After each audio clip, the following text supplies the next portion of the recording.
सर्व अच्युत गोत्रे बंधू आणि भगिनी, त्याचप्रमाणे साधू संतांना दंडवत प्रणाम.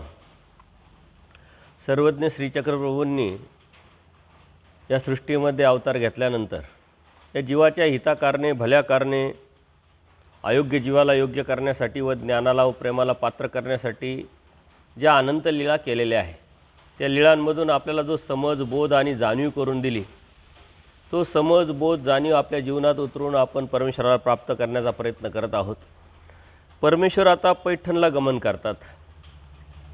रात्री पैठण येथे विष्णू मठात देवानी गमन केलेलं आहे, त्रिपुरुषाच्या मठामध्ये. तेव्हा देवळातील जी वात आहे ती विजत होती, कारण सायंकाळची वेळ होती. सर्वज्ञ बाईसांना सांगतात की बाई, वातीची काळजी काढून, काजळी जी आहे ती काढून ज्योत मोठी करा आणि तुपाच्या भांड्यातील तूप घाला. मग बाईस आतमध्ये गेल्या, वातीची काजळी काढली, ज्योत मोठी केली, तुपाच्या भांड्यातील तूप घातलं आणि सर्वज्ञांचं आसन झालं. आता जे काको होते, परमेश्वराबरोबर अनेक सद्भक्त होते.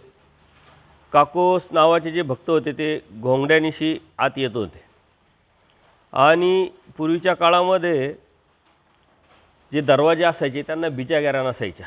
आजही जुने जे दरवाजे जर आपण कुठं बघितले असेल, वाडे आहे, मोठे मोठे घरं आहे, त्या बिजागऱ्या नसायच्या. ती जी चौकट असते त्या चौकटीलाच एक लाकडाचंच, त्यातच वरती अडकवण्यासाठी जागा केलेली असायची आणि जे दरवाजे असायचे त्याला होल मारून त्याच्यात अडकवलेलं असायचं, म्हणजे ठेवून दिलेलं असायचं त्याच्यामध्ये. तर ते जे काकूस होते ते आत येताना दरवाजाच्या, जिथं दरवाजा अडकवलेला असतो त्या ठिकाणी त्यांचं घोंगडं अडकलं आणि तो दरवाजा त्यातून निखळून, म्हणजे अर्थात निघून, काकोसांच्या अंगावरती पडला. चौकट खाली पडली आणि उखळीत दाराच्या दोन्ही टोकाला पुढे काढलेले जे भाग होते, टोक होते, त्यापैकी वरील खालील टोकात घोंगडं अडकलं आणि त्यामुळं दार डोक्यावर पडलं. आता एवढं मोठं दार, दरवाजा लाकडाचा, तो काकोसांच्या डोक्यावर पडल्यानंतर ते बेशुद्ध झाले. आणि बेशुद्ध झाल्याबरोबर सर्वच भक्त जे आहे ओरडायला लागले, काकूवरती दरवाजा पडला, काकूवरती दरवाजा पडला, आणि ते पळाले ते उचलण्यासाठी. असं बोलून भक्तजनांची धावाधाव झाली. आणि मग सर्वज्ञांनीही ते ऐकल्यानंतर तिथं सर्वज्ञ गमन करतात. आणि मग देव त्यांना म्हणतात, काय भटो, दुखलात, साहजिकच दुखावलं असेल म्हटले. आणि असं 2 वेळा देवानी म्हटलं. सर्वज्ञ त्यांच्या पाठीला 2-3 वेळा श्रीकारानं स्पर्श केला आणि त्यांचं जे दुःख आहे, त्यांना जो त्रास आहे किंवा त्यांची जी बेशुद्धी आहे ती निघून झाली. ते पूर्णपणे नाहीसं झालं. तसं काही झालं की नाही काही. अशा पद्धतीनं काकू म्हणाले, जी गोसाव्यांमुळं माझे सर्व जे दुःख आहे ते नाहीसं झालं. मी ते उठले, श्रीचरणावर मस्तक टेकवलं. ही जागाच तामस आहे म्हटले, ती आपण इथून सोडावं आणि तिथून निघावं. सर्वज्ञांनी त्रिपुरुषाच्या मठात मग वस्ती झाली. ती जागा जी आहे ती देवानी सोडली, कारण आतमध्ये गेल्यानंतर असं झालं, आता दरवाजा पण नाही राहिला. आणि देवानी सांगितलं की तामस जागा आहे, त्यामुळं आपल्याला इथं राहता येणार नाही. आता जे सद्भक्त आहे, परमेश्वराच्या समर्थवादावरती निष्ठा ठेवून परमेश्वराबरोबर ती जात आहे, त्या सन्निधानामध्ये त्या भक्तांना जे बी काही झालं तर ते गोमटे रूपच आहे, फायदा रूपच आहे. परमेश्वराच्या तत्त्वज्ञानावरती, सिद्धांतावरती आवडीरूप जो चालेल, त्याच्या जीवनामध्ये जे बी संकट येतील ते संकटही त्याच्या फायद्याचे आहे. फक्त त्याला ती जाणीव असली पाहिजे. आणि ते संकट येत असताना आपण परीवर असलो पाहिजे, आपण आपल्या धर्मावर असलो पाहिजे. धर्मावर असताना शक्यतो संकट येत नाही, परंतु आले तर आपल्या पूर्वकर्माची जोड आहे आणि तेही ऋणाईच्या दृष्टांतातून अत्यंत थोडंसं आपल्यावरती ते येऊन भोगून ते संकट आपलं दूर होऊन जातं आणि आपला कर्मनाश होऊन प्रतिकारांता वाढून परमेश्वराच्या ज्ञानाला व प्रेमाला आपण पात्र होत असतो. त्या काकोसांचं तसंच झालं. त्यांच्या जीवनामध्ये भविष्यामध्ये काही आत्मघात होऊन त्यांचं जर आयुष्य जाणारं असेल तर परमेश्वराने ते टाळलं, त्यांना संबंध दान दिलं, त्यांचं जे दुःख आहे ते नाहीसं केलं, कर्मनाश नाहीसा केला आणि प्रतिकारांता वाढली, त्यांची निष्ठा अधिक वाढली. कधी केव्हाही बी काही भक्ती करत असताना आपल्या मनातली जी भावना आहे किंवा जो हेतू आहे तो पुरा झाला तर आपली भाव जो आहे तो वाढत असतो, श्रद्धा वाढत असते. तसंच काकोसांचं झालं आणि इतर भक्तांना अप्रत्यक्षरित्या परमेश्वरांनी तुम्ही समर्थवादावरती निष्ठा ठेवून अनन्य भावे शरण येऊन आवडीरूप जर माझ्याबरोबर राहिलात, अर्थात माझ्या तत्व सिद्धांत आचारा विचाराच्या चौकटीत राहिलात, तर तुमचंही संरक्षण असंच होईल. असं आपणही तो समज, तो बोध परमेश्वराचा जो आहे, ती जाणीव जर आपल्या जीवनात उतरवली, तर नक्कीच आपल्याला जे संकट येणार आहे त्याची चिंता, टेन्शन किंवा कोणत्याही प्रकारची अडचण वाटणार नाही. अर्थात देव आपल्याबरोबर आहे, देव आपल्याला सहाय्य करणार आहे, म्हणून आपण आपली काळजी घ्यायची नाही किंवा अप्रयत्न करायचा, ही चुकीचं आहे. आपण आपल्या नियमात जे बी आहे प्रयत्नवादी राहून, जे बी आचाराच्या अनुषंगाने, समाजदृष्टीच्या अनुषंगाने, समाजसृष्टीच्या अनुषंगाने, समाजव्यवस्थेच्या अनुषंगाने जे जे करणं आहे ते आपण करायचं आहे. ज्याप्रमाणे आपण रस्त्याने गाडी चालवताना ट्रॅफिकचे नियम पाळतो, तशा पद्धतीनं धर्मावरती चालत असताना धर्माला चौकटीत ठेवून आपण चाललो पाहिजे. धर्माला परमेश्वरानेच आपल्याला ते तत्त्वज्ञान सांगितलेलं आहे, कसं राहावं, कसं वागावं, कसं बसावं, कसं उठावं, कसा प्रवास करावा. त्या अनुषंगाने जर आपण आपल्या नियमात या धर्माच्या चौकटीत जात राहिलो, तर नक्कीच परमेश्वर आपलं संरक्षण करतात. त्यानंतर सर्वज्ञांनी त्रिपुरुष मठामध्ये गमन केलं. लकुबाईसा तिथं पोचल्या आल्या होत्या. सर्वज्ञांनी तिथून पंपळवाडीला परत गमन केलं. गावाच्या पश्चिमेला टेकावर देऊळ होतं आणि त्या टेकडीवरती देऊळ असल्यामुळं देवळाच्या दक्षिणेला अग्निकुंडाच्या ठिकाणी पूर्वाभिमुख होती, तेथे वस्ती झाली परमेश्वराची. आता बाईसांनी इंद्रभटाकरवी तेल मागवलं. ते तिथलीच सर्व मंडळी होती, त्यामुळं त्यांच्याकडून तेल तोपर्यंत सर्वज्ञांनी अंगणात आसन झालं. बाईसांनी वात लावली, नित्यनियम पार पाडला, साफसफाई वगैरे सर्व केल्यानंतर, चरणशाळन केल्यानंतर सर्वज्ञांची निद्रेसाठी शयनासन रचलं, कारण संध्याकाळची वेळ होती आणि ह्या अशा वेळेस ते पोचलेले होते. आणि मग अंथरूण टाकलं. त्याच वेळेस दिवस मावळल्यानंतर साधारण अशा रात्री टेकडीच्या कपारीतून आणि बाजूच्याच जागावरून त्या टेकडीच्या खालून महादेव पाठक नावाचे जे भक्त होते ते गावात जात होते आणि त्यांची पूर्वी देवाबरोबर भेट झाली होती, देवाचं दर्शन झालं होतं आणि देवाचं दर्शन झाल्यामुळं ते त्यावेळेस कसा तरी अभ्यास करत होते आणि अभ्यास करत असताना, ती साधना करत असताना अत्यंत कृश झालेले होते. ही लीळा झालेली आहे. त्यांनी पैठणला असताना देवाची त्यांची भेट झाली होती. तर ते जात असताना त्यांनी बघितलं, पूर्वी सर्वज्ञांचं दर्शन झालेल्यामुळं त्यांना स्थितीचा आनंद पैठण येथील भोगनारायणाच्या देवळात झाला होता. अचानक त्यांना अग्निकुंडाच्या देवळातल्या ज्या गावामधून आतमध्ये जळणारी वात दिसली. ज्या मंदिरामध्ये कधी वात नसते, उजेड नसतो, त्या मंदिरात अचानक वात दिसल्यानंतर माणसाला उत्सुकता वाटते. तसं त्यांनाही उत्सुकता वाटली का ह्या मंदिरात कधी कोणी वात लावत नाही, तिकडं उजेड नसतो, प्रकाश नसतो, आज कसं काय? त्यांनी विचार केला, आज इथे वात कशी काय, कोण आलं बरं, बघू आपण, म्हणून समोर आले आणि ते टेकड चढता चढता त्यांना थकवा आला. श्वास भरला आणि मग ते श्वास घेत घेत धापा टाकतच ते समोर आले. समोर येताच मंदिर दिसल्याबरोबर त्यांना सर्वज्ञ दिसले, परमेश्वर दिसले आणि ते गोंधळल्यामुळे आता अचानकच देव दिसले. त्यांनी मनातही नव्हतं, विचारही केला नव्हता, चिंतनही केलं नव्हतं आणि तशी अपेक्षा पण नव्हती आणि अचानकच देव दिसल्यामुळं त्यांना कधी जाऊन कधी नाही असं झालं आणि आडवाटेने, सरळ रस्त्याने यायच्याऐवजी आडवाटेने यायला सुरुवात केली. आणि मग देव स्वतः म्हणतात की भटो हळू या, पाटको हळू या, नाहीतर ब्रह्माची हंडी फुटेल. ब्रह्माची हंडी फुटेल ह्याचा अर्थ पोट फुटेल किंवा तुम्ही पडाल, तुम्हाला काही लागेल, अशा पद्धतीने देवाने त्यांना सावध केलं. आणि मग ते ज्या रस्त्याने यायचं योग्य रस्त्याने हळूहळू परमेश्वरावर येऊन पोचले. दंडोत घातली, चरणावर मस्तक टेकवलं आणि सर्वज्ञांजवळ समोर बसल्यानंतर सर्वज्ञांची श्रीमूर्त पाहत बसल्यानंतर देव स्वतः म्हणतात, पूर्वी तुम्हाला आमचं दर्शन झालं होतं. म्हणजे देव त्यांना चाळवतात की त्यांना आठवण आहे की नाही, नेमकं काय आहे ही आठवण करून देत असतात. ते म्हणले, तुम्हाला आमचं दर्शन झालं होतं का, काही आहे का आठवणीत, लक्षात आहे का? ते म्हणले, हो जी. सर कोणत्या ठिकाणी झालं होतं सांगा बरं. मग ते म्हणतात, जी भोगनारायणाच्या देवळात. सर्वज्ञ मग त्यांना आठवण करून देतात का तेव्हा तुम्ही काहीतरी अभ्यास करत होते म्हणले. ते म्हणाले, हो जी आम्ही अभ्यास करत. सर्वज्ञ म्हणाले, तेव्हा तुम्ही रोडावला होता, अत्यंत बारीक झाले होते, कष्टी दुःखी झाले होते. त्याने हो जी, तेव्हा माझा देह अत्यंत कृश झाला होता. सर्वज्ञ मग आता तर अत्यंत स्थूळ देह झाला तुमचा, अगदी गुबगुबीत कसे काय बरे म्हणजे, तब्येत कशी काय सुधारली तुमची? आणि मग जी गोसाव्यांपासून, जेव्हापासून गोसाव्यांकडून गोमटं माझं भलं झालं, त्यावेळेस त्यांना स्थिती झालेली होती आणि त्यामुळं त्यांच्या जीवन प्रणालीमध्ये बदल झाला होता. तेव्हापासून म्हणले शरीर स्थूळ झालं, तेव्हापासून उन्हाची किरणं मात्र मला सहन होत नाही म्हटले, एवढाच प्रॉब्लेम आहे. मात्र माझी तब्येत वगैरे सर्व व्यवस्थित झाली. देव म्हणतात, अहो आमच्याकडून तुमचं एवढं गोमटं झालं, मग आमच्या दर्शनाला तुम्ही आला नाही, आम्हाला आठवलं नाही, आम्हाला शोधलं नाही. तर ते म्हणतात, देवा गोसावी कोणत्या ठिकाणी राज्य करीत आहात असं मला माहीतच नव्हतं, त्यामुळे मला येता आलं नाही. देव आता अप्रति सांगतात, तुम्हाला आमचं गोमटं झालं. आणि देवानी स्थिती दाखवण्याचा किंवा अलौकिक किंवा काही चमत्कार दाखवण्याचं कारण, वैशिष्ट्य, उद्देश हाच असतो की या जीवानी वेधल्या जावं, वेचल्या जावं आणि परमेश्वराच्या ठिकाणी अनन्यभावे शरण यावं. परंतु तशी अवस्था त्या जीवामध्ये लगेच निर्माण होईल, मूळाधिकार नसल्यामुळं लगेच बोध देता येईल असं नव्हे, परंतु वेदातूनच बोध निर्माण होत असतो, बोधातून वेद निर्माण होत असतो, वेदुनी बोधिती का बोधुनी वेदिती. अशा पद्धतीने ह्या जीवाला, अयोग्य जीवाला परमेश्वराचं योग्य करण्याचं मिशन हे चालू असताना देव त्याला विचारतात की तुम्ही का आले नाही. म्हटले, तुम्हाला जर एवढं गोमटं झालं, एवढा फायदा झाला, याची जाणीव आहे तुम्हाला, तर ते म्हणतात आम्ही तुम्हाला शोधण्याचा प्रयत्न केला किंवा तुम्ही कुठं आहे आम्हाला माहीत नाही.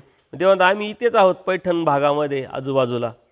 आणि मग तेव्हा आता ते गाव होतं, त्या गावाच्या वेशीजवळच हे मंदिर होतं आणि गावाच्या वेशीच्या बाहेर मंदिर असल्यामुळं ते गावात चालले होते आणि सायंकाळची वेळ असल्यामुळं त्या गावाच्या वेशीवरती जो रक्षण करणारा असतो, अर्थात आत्ताच्या भाषेमध्ये म्हटलं तर वॉचमॅन, तर तो ओरडला, वेस बंद करतोय, लवकर चला, लवकर चला. आणि त्याबरोबर देव काय म्हणतात की तुम्ही जा, आता वेस बंद होईल. ती जाण्याची अनुमती दिली. परंतु त्यांनी जाता जाता सर्वज्ञांना विनंती केली, जी मला गोसावींनी उद्या सकाळी दर्शन द्यावं. देव म्हणतात ठीक आहे, तुम्ही या सकाळी. आणि मग त्या पद्धतीनं ते तिथं पोचले गावाच्या वेशीत आणि त्या पहारेकरांनी त्यांना पोचवलं. मग सर्वज्ञांचा पौढ झाला, आराम झाला. आता दुसऱ्या दिवशी अग्निकुंडाच्या देवळात सर्वज्ञांचा उपौढ झाला. सकाळचा पूजा अवसर वगैरे बाईसांनी केला. जे बी देवाचे कपडे, अंगी टोपरे ओळगवलं. सर्वज्ञ उभे राहून अंगी टोपरे परिधान करीतच होते, तेव्हा तो जो महादेव पाठक आहे तो आला, दंडोत घातली, चरणावर मस्तक टेकवलं आणि सर्वज्ञांनी त्यांनी उपारासाठी विनंती केली. अर्थात आता त्याला एक ओढ लागली होती आणि ओढ लागल्यामुळं सकाळी सकाळीच तो देवाकडं दर्शनाला आलेला आहे. उपारासाठी विनंती केली आणि मग देव म्हणतात, जी आजच्या दिवस थांबावं. तो म्हणतो देवाला, आजच्या दिवस थांबावं आणि आमच्या उपाराचा स्वीकार करावा, मी उपार आणील देवाला. देव म्हणतात, आम्ही आत्ताच निघालो, मागून तुम्ही ब्राह्मण गावच्या बाबळू वनात आणा म्हटले तुमची जो बी उपार आहे. आम्ही पुढं निघालो आहे. देवाचं एक वैशिष्ट्य आहे, एकदा का देवाने ठरवलं जायचं आहे, प्रवृत्ती झाली का मग ते थांबत नाही. परंतु त्या जीवानी जर विनंती केली तर तुम्ही तिकडे घेऊन या म्हणतात. अर्थात त्यांचा कर्मनाश व्हावा, त्यांची आर्तता बघावी. त्या आर्ततेतून नाही, ते एखादा जीव म्हणतो जाऊ द्या देवा, तुम्ही इथं असेल राहत असाल तर आणतो, अन्यथा तुम्ही पुढं जात असाल तर मग बघू कधीतरी. परंतु त्यांची ओढ आहे, उत्सुकता आहे, चिकित्सा आहे, त्यांची आवड आहे आणि त्यांचा कर्मनाश करून विनंती करून परमेश्वराला ते विनंती करतात, तर देव पण मान्य करतात. पण देव म्हणतात तुम्ही बाबुळगावला घेऊन या. आता ते म्हणतात, हो का जी, माझ्याकडून कसं काय आणलं जाईल म्हटले, मला तर चालता येत नाही, मला ऊन पण सहन होत नाही. ते म्हणतात सहन करण्याचा प्रयत्न कराल तर सहन होईल म्हटले. आणि तिथं परमेश्वर अत्यंत महत्त्वाचं सूत्र आपल्याला सांगतात की पुरुष प्रयत्नी दैवाचे साह्य. तुम्ही जर प्रयत्न केला, आवडीरूप तुमची जी उत्सुकता आहे, वेदरूप आवडीरूप तुम्ही जर काही करण्याचा प्रयत्न केला धर्माच्या अनुषंगाने, तर नक्कीच तुम्हाला साह्य परमेश्वराचं होतं. त्याच्यामुळे तुम्ही प्रयत्न करा. शीतोष्ण परिहारू कीजे, म्हणजे हे सण केलं पाहिजे आपण. नाही तर ऊन, वारा, पाणी, पाऊस हे ऋतू हे येत राहणारे, जात राहणारे. मला हे सण होत नाही, मला ते सण होत नाही, मला असं चालत नाही, मला तसं चालत नाही. वृत्ती आदी स्थिती आदी न होता परमेश्वराच्या ठिकाणी भक्ती करत असताना ह्या छोट्या मोठ्या ज्या गोष्टी आहे आपण सहन केल्या पाहिजे. अन्यथा असंच झालं पाहिजे, तसंच झालं पाहिजे असं जर म्हटलं तर देवचा जो आपला कर्मनाश येतो तो होणार नाही, पण देव पण आपल्याला भेटणार नाही. म्हणजे आपण आपल्या कडेने न राहता परमेश्वरांनी सांगितलेल्या तत्वसिद्धांताच्या चौकटीत राहून जर आपण कार्य करत राहिलो, धार्मिकता करत राहिली, तर देव म्हणतात आम्ही तुम्हाला सहाय्य करू.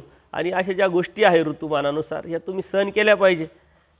एखाद्या माणसाला तो म्हणतो एखाद्या माणसाला थांबव मला जोडीला, आणि मग देव म्हणतात ठीक आहे इंद्रिया तुम्ही थांबा आणि यांना बरोबर घेऊन या म्हणे बाळूबाळाला. मग देव बाबुळगावाला गमन करतात. तिथल्या वडाच्या झाडाखाली आसन झालं. तेव्हा महादेव पाठक उपार घेऊन आले. सर्वज्ञांचा दुपारच्या पूजा अवसर झाला. भक्तजनासहित आरोगणा झाली, वेळा झाला, विडा झाला आणि ब्रह्मनाथाच्या देवळात देवाचा पौढ आणि उपौढ झाला, म्हणजे आराम झाला. आराम झाल्यानंतर झोप झाल्यानंतर उठले पण. आता ह्या माध्यमातून आपण एक वैशिष्ट्य लक्षात आपल्याला घेतलं पाहिजे, आपलं लक्षात येणार नाही, कारण लीळा वाचतो आपण आणि पुढं चालत राहतो, पुढची लीळा येते मागची विसरून जातो. परंतु ज्या पैठणच्या बाईसा होत्या, ज्या पैठणला बाईसांचं देवाची भेट झाली होती, ज्या पैठणमध्येच बाईसांना प्रेमदान देवाने दिलं होतं, त्या पैठणमध्ये गेल्यानंतर मात्र बाईसांनी कोणत्याही प्रकारचं आमचं इथं मठ होता, आमच्या इथं भक्त होते आणि मग तिथं चला, कोणत्या प्रकारची आठवण काढली नाही, चिंतन केलं नाही. देवानेसुद्धा तसं म्हटलं नाही आणि बाईसांच्या मनात पण आलं नाही. ज्या पद्धतीनं देवाची प्रवृत्ती आहे त्या पद्धतीनं जे मंदिर दिसेल आणि देवाच्या प्रवृत्तीनुसार ते थांबले, बाईसांनी चिंतनही केलं नाही. तर आपण गावावरून चाललो तरी आपण म्हणतो हे आमचं गाव, हे आमचं असं, हे आमचं तसं, किंवा एखाद्याने विचारलं बाबा तुम्ही कुठले, का आपण जिल्हा, तालुका, गाव, गावाची लोकसंख्या, नातेवाईक सर्व सांगायला सुरुवात करतो. आपण विसरतच नाही. आपण आश्रमात आहे, आपण साधनेवर आहे, परमेश्वर प्राप्त करायला निघालेलो आहे, परंतु आपलं अस्तित्व मात्र आपण विसरलेलं नाही. जोपर्यंत आपण आपलं अस्तित्व विसरत नाही तोपर्यंत परमेश्वर आपल्या जीवनामध्ये, आपल्या आठवणीमध्ये, आपल्या मनामध्ये, आपल्या अंतःकरणामध्ये वास करू शकत नाही. कारण जीव हा एका वेळेस एकच काम करू शकतो, एकच कार्य करू शकतो. आणि जर आपण या मनामध्ये या ज्या गोष्टी आपण ठेवून जर चालत असेल तर परमेश्वराचं स्मरण, चिंतन, जी बी साधना आपण करतो आहे तिचा काही उपयोग होत नाही. पूर्णपणे आपण आपलं अस्तित्व विसरलो तर परमेश्वराच्या ठिकाणी वेच आणि आवडी निर्माण होईल. इथं अत्यंत महत्त्वाचं वैशिष्ट्य आपण घेतलं पाहिजे की बाईसांना कोणत्याही प्रकारची आठवण आली नाही. अर्थात तिथं गेल्यानंतर बाईसांनी म्हणायला पाहिजे होतं आमचा हा जुना मठ आहे बाबा, आपण तिथंच जाऊ. त्या पद्धतीनं तिथं आमचे भक्त असतील, माझे शिष्य असतील, हंसराजा असतील किंवा पांड्या असतील, हे काही चौकशी केली नाही, देवानीसुद्धा केली नाही. आता ह्या हंस आणि पांड्यालासुद्धा देवानी स्थिती दिली होती, त्यातून त्यांनाही बोध झाला होता, परंतु बाईसांबरोबर ते नाही, आता ते तिथंच राहिले होते. आणि त्यांचं नंतर काय झालं, कोणत्या पद्धतीचा कोणताही उल्लेख कुठेही आपल्या लीळाचरित्रामध्ये आढळत नाही. याचं कारण की परमेश्वराने त्यांना बोध दिला आणि त्या बोधाच्या अनुषंगाने ज्यांना जी साधना परमेश्वराने आखून दिली होती ती साधना करत करत त्यांचं आयुष्य तिथं त्यांनी काढलं. बाईसा मात्र परमेश्वराबरोबर आहे, परमेश्वराच्या होऊन राहिलेले आहे आणि बाईसांना प्रेम भक्त असल्यामुळं पूर्णपणे ते विसरले आहे. मग आपण एक विषय व्यवस्था करतो, बाईसा प्रेमी भक्त असल्यामुळं असं होतं, पण मग आपणही असा विचार केला, त्या तत्त्वज्ञानावरती राहायला सुरुवात केली तरच आपल्यालाही परमेश्वर प्रेम देतील. कारण परमेश्वराला तर आपल्याला प्रेम द्यायचं आहे आणि जोपर्यंत परमेश्वराचं प्रेम आपल्याला भेटत नाही तोपर्यंत आपण उद्धारही आपला होणार नाही. कारण विकार, विकल्प आणि हिंसा ह्या ज्या अडीअडचणी आहे, जे दोष आहे, ही सर्वात मोठे दोष आहे. यातून जीव स्वतःच्या परीनं, स्वतःच्या कडेनं कधी निघू शकत नाही. ते अशक्यातली अशक्य गोष्ट आहे, कोणीच निघणार नाही असंही नाही, ते विराळा नांदे म्हटले. आणि म्हणून प्रेम होताच विकार, विकल्प, हिंसा जे बी आहे, विकल्प, स्वभाव हे उच्छेदून परमेश्वर टाकतात आणि परमेश्वराने टाकल्यामुळं आपल्या ज्या अडीअडचणी, अडथळे ते पूर्णपणे दूर होऊन मग परमेश्वर आपल्याला प्राप्त होऊ शकतो. म्हणून आपल्याला परमेश्वराच्या प्रेमाला जर पात्र व्हायचं असेल तर या आचारावरती चालण्याचा आपण प्रयत्न केला पाहिजे, निग्रह केला पाहिजे. अशा पद्धतीनं परमेश्वराने तिथं जाऊनही तत्त्वज्ञान, आता हे जे माधव पाठक आहे त्यांच्या माध्यमातून त्यांना सांगितलं. आता ते अन्य आहे, त्यांना बोध नाही. देवाने असा विचार नाही केला की अन्य यांना काय तत्त्वज्ञान सांगायचं, यांना काय सूत्र सांगायचं, यांना काय यांची आवडी आहे ती योग्य होतील, योग्य झाल्यानंतर ज्ञानाला पात्र होतील, मग त्यांना मी बोध देऊ आणि बोध झाल्यानंतर मग आम्ही त्यांना सूत्र सांगू किंवा चिंतन करू, जे बी मार्गदर्शन करू, असा विचार परमेश्वराने केलेला नाही. अर्थात परमेश्वराचं सकळ जीवाचं चिंतन करून सर्व जीवाचा उद्धार करायचा आहे. म्हणून परमेश्वराने जे तत्त्वज्ञान सांगितले ते सर्वांसाठी सांगितले, विशिष्ट मानवांसाठी, विशिष्ट जीवासाठी, विशिष्ट लोकांसाठी सांगितलेलं नाही. म्हणून परमेश्वर स्पष्ट सांगता, अहो प्रयत्न करा, दैवाचं सहाय्य होईल, तुम्ही जर प्रयत्न केला तर आम्ही तुम्हाला सहाय्य करू. आणि हे ऊन, वारा, पाणी, पाऊस याचं सहन तुम्ही जर केलं तर त्याचा त्रास तुम्हाला होणार नाही. आपण सहन केलं पाहिजे. आपण सहन करत नाही, आपल्याला लगेच थोडा त्रास झाला की आपण लगेच उपाय शोधतो आणि त्या उपायाच्या माध्यमातून मग आपल्याला ती सवय लागते. आणि देव आता सवय ती काहीशीची नसावी. म्हणून सवयीचा गुलाम न होता परमेश्वराचं आपण होऊन जर राहिलो तर नक्कीच यातून आपण परमेश्वरापर्यंत जाऊ शकतो आणि परमेश्वर आपल्याला प्राप्त होऊ शकतो. त्यानंतर सर्वज्ञ संध्याकाळच्या सुमारास दिवस आता मावळला होता आणि एक प्रहर फक्त शिल्लक असताना शेवत्याला निघाले. म्हणजे अर्थात 4-5चा टायमिंग असावा. एक प्रहर म्हणजे सायंकाळची 6:30-7ला दिवस जातो आणि 3 तास बाकी होते दिवस मावळायला. त्या पद्धतीनं देवानी तिथून गमन केलेलं आहे. महादेव पाठक त्यांच्या गावाला निघून गेले मग आणि सर्वज्ञांची शेवत्याला गमन केलं. तिथे गावाच्या पश्चिमेला विस्तीर्ण असं परिसर होता. नागनाथाचा पराकोट पूर्वमुख होता. मंडपाचे 3 दारं होते. दाराकडं पराकोटाच्या नंदीचा चौथरा होता. आतील चौथऱ्याभोवती मोकळी जागा होती. तिथं चौकात मात्र परमेश्वराचं आसन झालं. बाईसांनी मग इंद्रभटाला ते आणण्यास पाठवलं. सर्वज्ञांनी पुन्हा बाहेर गमन केलं. पराकोटाच्या बाहेर निघताना उत्तर बाजूला सोंडीवर देवाचं आसन झालं. तोपर्यंत इंद्रोबा तेल घेऊन आले. सर्वज्ञ इंद्रोबा गावात काही वार्ताले. देव इंद्रभटाला विचारतात की का गावामध्ये काही बातमी, काही वार्ता, काही कानावर आलं का तुम्हाला? तर ते म्हटले, जी काही नाही, आम्हाला काही जाणवलं नाही किंवा काही ऐकलं नाही. देव म्हणतात, नाही कशी म्हणता? म्हटले, एवढा कायापालट झाला. महादेव राजा जो आहे तो सरला म्हटले, तो वारला आणि आमनदेवाचे डोळे काढून रामदेवाला राज्यावर बसवल्या गेलं म्हटले. आमनदेवाच्या माणसांना ठार मारलं. आमनदेवाला सिंहासनावरून खाली खेचलं, किल्ल्यावरून उतरवलं. देवगिरीला सत्तांतर झालं. ते हे नाही का लोक पळत आहे म्हटले, घाबरत आहे. आणि तुम्ही म्हणता एवढं मोठं झालं तरी तुम्हाला लक्षात आलं नाही. बैलगाडीमध्ये ह्या जखमींना घेऊन जात आहे, तुम्ही पाहत आहे, तरी तुम्हाला उत्सुकता वाटली नाही म्हटले. सर्वज्ञ म्हणतात, जाणारे गाडी दाखवले देवाने. बघा बघा म्हणले कशी धावपळ आहे. आणि तुम्ही म्हणता काहीच झालं नाही. एवढं मोठं सत्तांतर होऊन आणि तुम्हाला कोणती बातमी कळाली नाही, समजली नाही. पुन्हा जा म्हणले, बातमी गोळा करा. तुमचे सोयरे गावात आहे म्हटले, तुम्हाला कशी खबर नाही?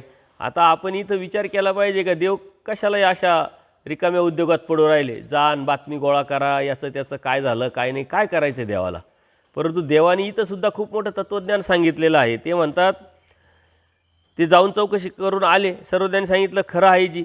सर्वज्ञांना त्यांनी सांगितलं का तुम्ही म्हणता ते खरं आहे, असं असं सर्व झालं जे तुम्ही सांगितलं. आता देव सर्वज्ञ आहे, देवाला सर्व माहीत आहे. आणि अगोदरच देवाने त्यांना सर्व सांगितलं काय काय झालं. आणि ते खरं आहे की नाही कन्फर्म करण्यासाठी पाठवल्यानंतर ते येतात आणि ते म्हणतात, देवा तुम्ही जे सांगितलं ते बरोबर आहे.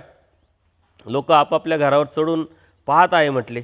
मग देव म्हणतात, तुम्ही महात्म्यांनी गावातील वार्ता, राज्याच्या वार्ता, देशाच्या वार्ता, 2 गटांमधले वादविवाद सर्व शोधून तिथं राहावं की नाही असा विचार करावा म्हटले. आपणही प्रवास करत असताना ज्या जिल्ह्यातून आपल्याला प्रवास करायचा आहे, ज्या राज्यातून प्रवास करायचा आहे, तिथं नेमकं काय चाललं आहे. नाही तर पावसाची वेळ आहे, हवामान खात्याने खूप पाऊस सांगितलेला आहे आणि आपलं ठरलं आहे जायचं. नाही आता आपलं ठरलं आहे ना, देव सहाय्य करणार आहे, देव आपल्याबरोबर, आपलं काय होणार आहे, चला आपण. आणि नंतर मग अडीअडचणी होत्या ना, आम्ही तर देव करायला निघालो.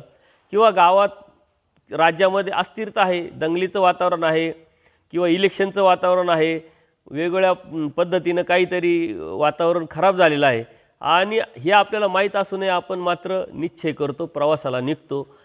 हे मात्र चुकीचं आहे. देव म्हणतात, ज्या ठिकाणी तुम्हाला जायचं आहे तिथली बातमी, वार्ता, तिथली जी गोष्ट आहे ती आपण समजून घेतली पाहिजे. ती समजून घेऊन मग त्याच्यावरती निर्णय घेतला पाहिजे आणि मग प्रवास केला पाहिजे. तिथं राहायचं की नाही, जायचं की नाही, मग आपण ठरवलं पाहिजे. तर कधीही या गोष्टीचा आपण विचार केला पाहिजे का आजूबाजूला नेमकं चाललं आहे काय. राज्यात असेल ते एक उत्सुकता म्हणून नाही, परंतु एक तत्त्व आहे, सिद्धांत आहे. आपण ज्या समाजात राहतो, ज्या सृष्टीत राहतो, तिथली समाजव्यवस्था नेमकी चालली कसं. आणि प्रवास करायचा असेल तर नक्की या गोष्टीचा विचार केला पाहिजे. देव म्हणतात सात्विक स्थान सेवावे.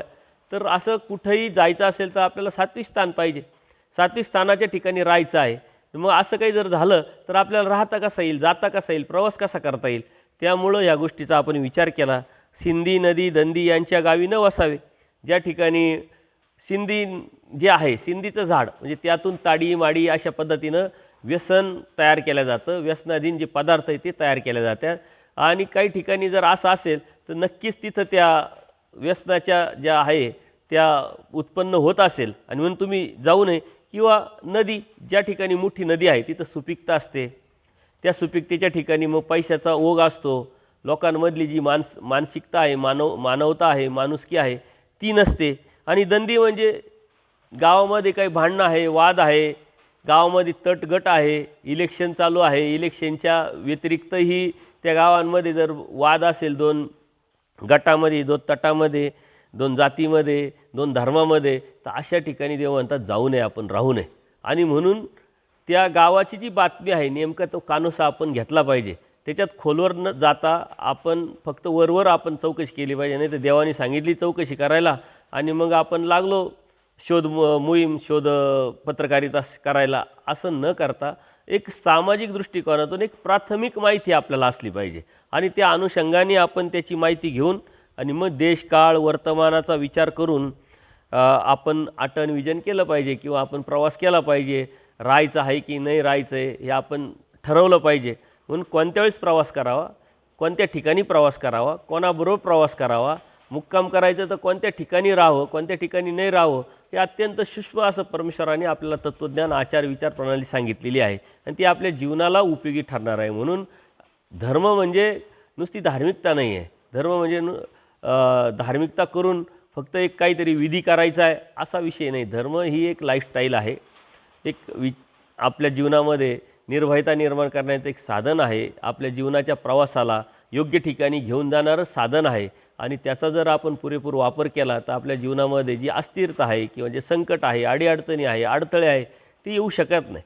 निदान आपल्याला ती सावधानता बाळगता येते. म्हणून धर्माचं तत्त्वज्ञान त्या पद्धतीनं त्या विचारांच्या त्या दृष्टीनं शोधणं, समजणं, समजून घेणं, जाणून घेणं हे अत्यंत गरजेचं आहे. ज्या ठिकाणी जायचं आहे आपल्याला त्या ठिकाणची परिस्थिती, त्या ठिकाणचे वातावरण आजूबाजूला जर माहीत नसेल आणि तिथं गेल्यानंतर मग आपल्याला माहीत झालं तर मग आपण परत तिथून निघणार किंवा मानसिक त्रास होणार, शारीरिक कष्ट होणार. ते वाचवायचं जर असेल तर या ज्या गोष्टीचं आहे हे आपल्या जीवनामध्ये एक सवय आपण चांगली लावून घ्यावी आणि मग देवाने त्यांना त्याच्यावरती बरंच निरूपण केलं.